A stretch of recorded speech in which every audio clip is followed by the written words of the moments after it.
Welcome to Solvetic, your channel to always learn technology easily. Below in the description, you will find useful links we used in this video.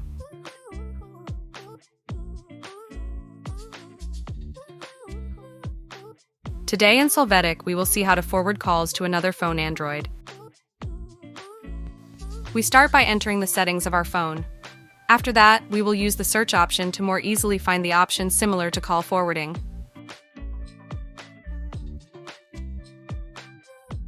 Once we have clicked on that option, we may have to click on it again.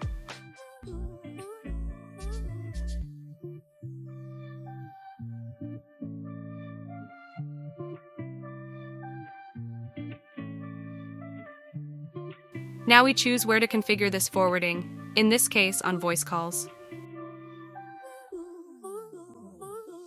After that, we will see different possible options to activate the diversion. We just have to click on the one we prefer and add the number to which the call will be forwarded. Hey, remember to subscribe Solvetic channel.